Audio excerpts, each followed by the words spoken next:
ఓం నమో వెంకటేశాయ. ఈరోజు ముఖ్యంగా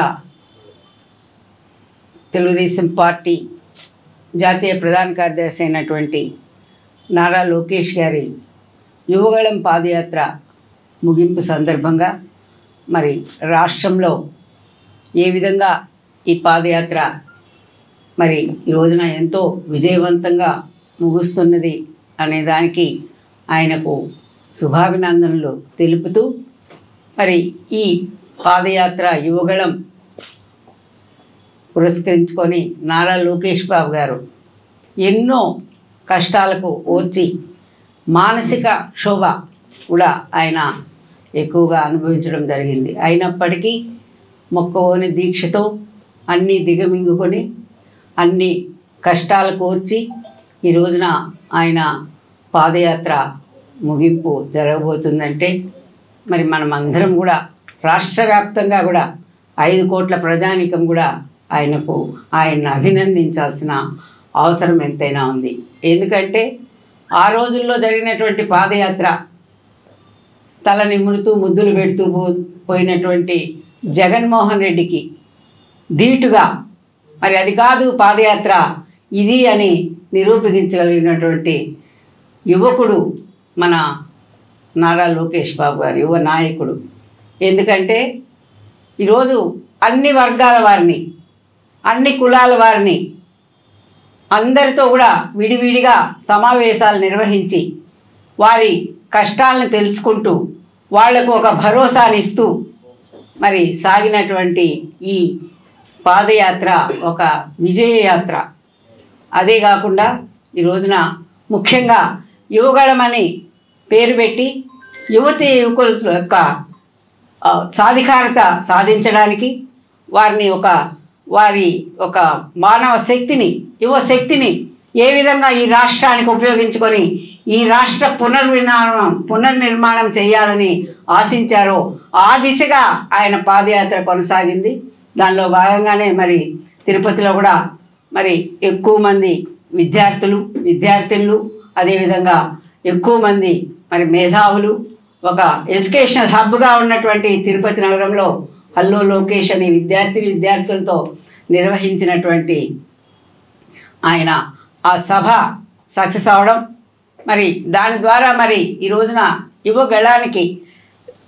యువతకి దాదాపు 20 లక్షల ఉద్యోగాల రూపకల్పన చేసి ప్రభుత్వం వచ్చిన వెంటనే జూన్ 24 నుంచి కూడా ఆ 20 లక్షల ఉద్యోగాల్ని ఎవరైతే డిగ్రీ చదివి అర్హులై ఉంటారో, ఎవరైతే స్కిల్ డెవలప్మెంట్ కూడా అర్హులై ఉంటారో వారికి స్కిల్ డెవలప్మెంట్ కూడా ఇచ్చి 10వ తరగతి చదివినప్పటికీ వారందరికీ కూడా ఉద్యోగాల్ని ఇవ్వడంలో మరి మన నారా లోకేష్ బాబు గారు ఒక ప్రణాళికను రచించడం జరిగింది. అదే కాకుండా మరి ఎవరైతే డిగ్రీ చదివి తల్లిదండ్రులకు భారంగా ఇంట్లో ఉన్నారో అటువంటి వారు భారం కాకూడదని వాళ్ళకి యువగళం ద్వారా 3,000 రూపాయలని ప్రతి నెల కూడా వారికి ఇచ్చి వాళ్ళు 3 సంవత్సరాల లోపల ఏదైనా ఉద్యోగం వాళ్ళు కోరుకున్నటువంటి ఉద్యోగంలో వాళ్ళు స్థిరపడడానికి కూడా అన్ని ఏర్పాట్లు కూడా చేయడం జరిగింది. మరి ఇటువంటి పాదయాత్ర, ఇటువంటి యువగళం యాత్ర ఈరోజు విజయవంతమైందంటే ఆయన ఎన్నుకున్నటువంటి నిర్ణయాలు, ఆయన సంకల్పించినటువంటి సంకల్పాలు ప్రజలకు చేరువుగా, ప్రజా సంక్షేమం చేరువుగా, ప్రజాక్షేమంగా, ప్రజాస్వామ్యబద్ధంగా ఉన్నాయి. కాబట్టి ఈ రోజున మరి ఈ పాదయాత్ర ప్రజలందరూ కూడా యువతులైతేనేమి, యువకులైతేనేమి, ముసలి వాళ్ళైతేనేమి, అదేవిధంగా ఉద్యోగస్తులైతేనేమి, అదేవిధంగా మరి అన్ని వర్గాల వారు కూడా మరి ఈ పాదయాత్రలో పాల్గొనడం, వారికి మరి ఒక ధైర్యాన్ని నింపడం, వాళ్ళలో ఒక నమ్మకం ఏర్పడడం వల్లనే ఈ రోజున ఈ పాదయాత్ర ఇంత దిగ్విజయంగా జరగడం జరిగింది. మరి నారా లోకేష్ బాబు గారు 400 రోజులు 4,000 కిలోమీటర్లు సంకల్పించారు. మరి ఈ ప్రభుత్వం కుట్రలు కుతంత్రాలతో అడ్డుకొని మరి ఆయన్ను నానా ఇబ్బందులు పెట్టి మధ్యలో తండ్రిని అరెస్ట్ చేసి నిరాధారంగా, తల్లిని దూషించి, భార్యను దూషించి కుటుంబాన్ని అంతా కూడా బజార్లోకి తీసుకొచ్చి ఆయన్ను మరి వాళ్ళని కాపాడుకోవడానికి ఆయన మరి కొద్ది సమయం వెచ్చించాల్సి వచ్చింది. కాబట్టి ఆయన పాదయాత్ర మధ్యలో ఆటంకం ఏర్పడి మళ్ళా కూడా పునర్ప్రారంభించి ఈ రోజున 226 రోజులు అవుతోంది. 3132 కిలోమీటర్ల దూరం ఆయన పాదయాత్ర కొనసాగడం జరిగింది. అదేవిధంగా 97 నియోజకవర్గాలు పర్యటించడం జరిగింది. దానిలో 2100 గ్రామాలను సందర్శించడం జరిగింది.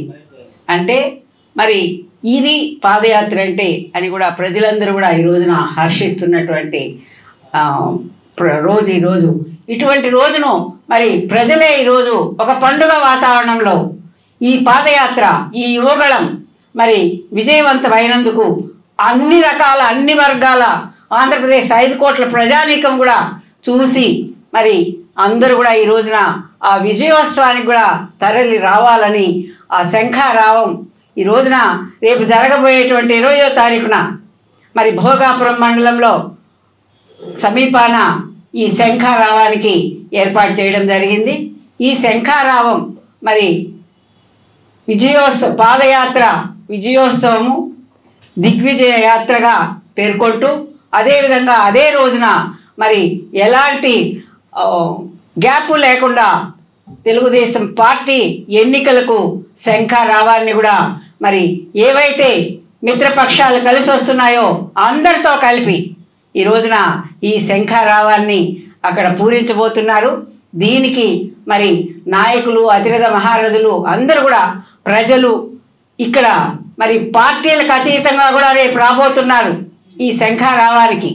అంటే మేనిఫెస్టో మహానాడులో ఏ విధంగా విడుదల చేశారో అలాంటి ఆశలు ఏవైనా మనకు ఉంటాయేమో, మన ప్రజల సంక్షేమం కోసం ఉంటాయేమో అని కూడా ఈ రోజున రేపు జరగబోయేటువంటి శంఖారావానికి ఒక భారీ ఎత్తున 10 లక్షల మందితో ఈ శంఖారావాన్ని పూరించబోతున్నారు.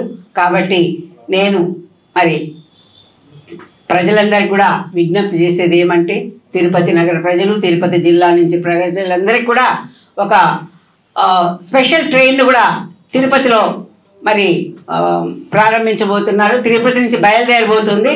కాబట్టి ప్రతి ఒక్కరు కూడా తెలుగుదేశం పార్టీ అభిమానులు, తెలుగుదేశం పార్టీ కుటుంబ సభ్యులు, తెలుగుదేశం పార్టీ నాయకులు అందరూ కూడా మరి తరలి రావాలని పిలుపునిస్తూ మరి